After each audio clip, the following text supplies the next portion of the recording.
Assalamualaikum warahmatullahi wabarakatuh. Pada kesempatan kali ini, saya akan mempresentasikan materi mengenai pengelolaan kelas dan efektivitas pembelajaran. Pengelolaan kelas merupakan salah satu kompetensi yang wajib dimiliki oleh seorang guru. Guru tidak hanya bertugas menyampaikan materi, tetapi juga harus mampu menciptakan suasana belajar yang aman, nyaman, tertib, dan menyenangkan, agar siswa dapat belajar secara optimal. Selain itu, keberhasilan pembelajaran dapat dilihat dari efektivitasnya, yaitu sejauh mana tujuan pembelajaran dapat tercapai melalui keterlibatan aktif siswa dan proses belajar yang berkualitas. Baik, kita mulai pada slide selanjutnya, yaitu ada pengertian pengelolaan kelas. Pengelolaan kelas adalah serangkaian keterampilan yang dimiliki guru untuk menciptakan, memelihara, dan mengembalikan kondisi belajar yang optimal apabila terjadi gangguan selama proses pembelajaran. Nah, menurut Syaiful Bahri Jamaroh, pengelolaan kelas merupakan kemampuan guru dalam menciptakan kondisi belajar yang efektif sehingga interaksi edukatif dapat berlangsung dengan baik.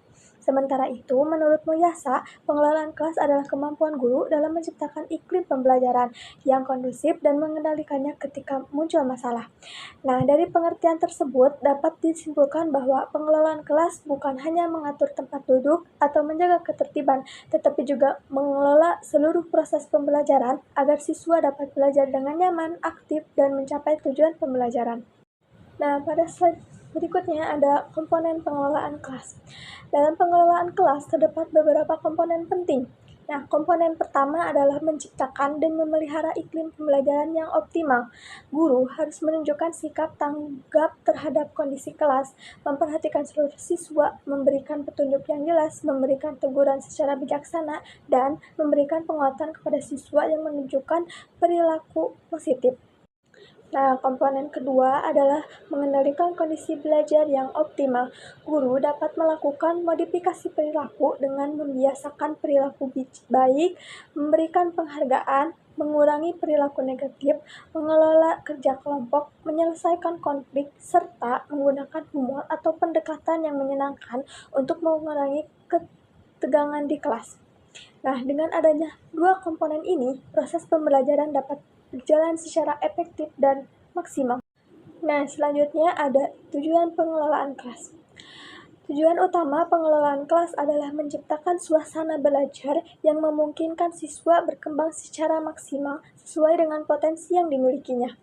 Selain itu, pengelolaan kelas bertujuan untuk menghilangkan hambatan yang mengganggu proses pembelajaran, menyediakan fasilitas belajar yang mendukung, serta membimbing siswa sesuai dengan latar belakang, sosial, budaya, dan karakteristiknya masing-masing. Pengelolaan kelas juga bertujuan menumbuhkan rasa tanggung jawab, disiplin, kerjasama, dan partisipasi aktif siswa sehingga pembelajaran dapat berlangsung secara efektif dan efisien. Ada ruang lingkup pengelolaan kelas. Ruang lingkup pengelolaan kelas meliputi beberapa aspek penting. Yang pertama adalah pengelolaan lingkungan fisik kelas, seperti menjaga kebersihan kelas, mengatur pencahayaan, ventilasi, dan penataan tempat duduk agar siswa merasa nyaman. Yang kedua adalah pengelolaan disiplin kelas, yaitu membuat aturan yang disepakati bersama dan membimbing siswa agar mematuhi aturan tersebut. Ketiga adalah pengelolaan perilaku siswa, yaitu menangani perilaku yang mengganggu proses belajar, seperti berbicara sendiri, mengganggu teman, atau tidak memperhatikan guru. Nah, yang terakhir adalah pengelolaan konflik di kelas, yaitu menyelesaikan permasalahan antar siswa maupun antara guru dan siswa secara adil dan bijaksana sehingga suasana kelas tetap harmonis. Nah, selanjutnya ada pengertian pembelajaran. Nah, pembelajaran merupakan proses interaksi antara guru, siswa, dan sumber belajar dalam suatu lingkungan belajar yang bertujuan untuk menghasilkan perubahan pengetahuan, keterampilan, dan sikap ke arah yang lebih baik. Menurut Undang-Undang Sistem Pendidikan Nasional, pembelajaran adalah proses interaksi peserta didik dengan pendidik dan sumber belajar dalam suatu lingkungan belajar. Pembelajaran bukan sekadar kegiatan menyampaikan materi, tetapi juga proses berpikir, menemukan informasi, memecahkan masalah, dan mengembangkan seluruh potensi yang dimiliki peserta didik. Oleh karena itu, pembelajaran harus dirancang agar siswa aktif, kreatif, kritis, dan mampu belajar sepanjang hayat. Baik, selanjutnya ada prinsip-prinsip pembelajaran. Nah, dalam pelaksanaan pembelajaran, terdapat beberapa prinsip yang harus diterapkan. Yang pertama, pembelajaran harus berpusat pada peserta didik, sehingga siswa menjadi pelaku utama dalam proses belajar. Yang kedua, ada belajar dilakukan melalui pengalaman langsung atau learning by doing, sehingga siswa memperoleh pengalaman nyata. Yang ketiga, pembelajaran harus mengembangkan kemampuan sosial, kreativitas, rasa ingin tahu, kemampuan berpikir kritis, dan kemampuan memecahkan masalah. Selain itu, pembelajaran juga harus memanfaatkan ilmu pengetahuan dan teknologi, menanamkan nilai-nilai kehidupan, membangun kerjasama, serta membiasakan siswa untuk belajar sepanjang hayat. Baik, selanjutnya ada faktor yang mempengaruhi pembelajaran. Keberhasilan pembelajaran dipengaruhi oleh beberapa faktor. Faktor pertama adalah guru, karena guru berperan sebagai pendidik, fasilitator, motivator, sekaligus pengelola pembelajaran. Faktor kedua adalah siswa, yang meliputi kemampuan, minat, motivasi, kesiapan belajar, dan karakteristik masing-masing individu.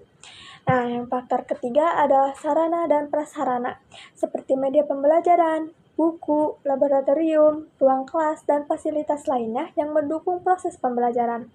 Nah, faktor yang keempat adalah lingkungan, baik lingkungan sekolah maupun lingkungan sosial dan psikologis yang dapat memengaruhi kenyamanan keberhasilan belajar siswa. Nah, yang selanjutnya ada efektivitas pembelajaran. Nah, efektivitas pembelajaran adalah tingkat keberhasilan suatu proses pembelajaran dalam mencapai tujuan yang telah ditetapkan. Pembelajaran dikatakan efektif apabila siswa memahami materi yang diajarkan, aktif berpartisipasi dalam kegiatan belajar, mampu berinteraksi dengan guru dan teman, serta dapat menerapkan pengetahuan yang diperoleh dalam kehidupan sehari-hari. Nah, menurut Hamzah, efektivitas pembelajaran dapat diukur melalui 4 aspek, yaitu ketepatan penguasaan materi, kecepatan belajar, kemampuan menerapkan hasil belajar pada situasi lain, dan kemampuan mengingat materi dalam jangka waktu yang cukup lama. Nah, dengan demikian, keberhasilan pembelajaran tidak hanya diukur dari nilai ujian, tetapi juga dari perubahan sikap, keterampilan, dan keterlibatan siswa selama proses belajar. Nah, baik, yang terakhir ada kesimpulan.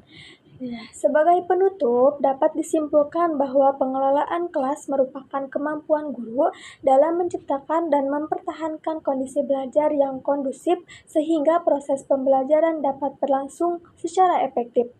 Nah, pengelolaan kelas yang baik akan menciptakan lingkungan belajar yang nyaman, meningkatkan motivasi belajar, membangun disiplin, serta mendorong partisipasi aktif siswa. Sementara itu, efektivitas pembelajaran meningkatkan pemahaman siswa, adanya interaksi yang baik, serta mengembangkan pengetahuan, keterampilan, dan sikap peserta didik. Oleh karena itu, pengelolaan kelas dan efektivitas pembelajaran merupakan dua aspek yang saling berkaitan dan menjadi kunci keberhasilan seorang guru dalam mencapai tujuan pendidikan. Nah, mungkin materi ini cukup sampai di sini. Semoga bermanfaat. Saya pamit undur diri. Wassalamualaikum warahmatullahi wabarakatuh.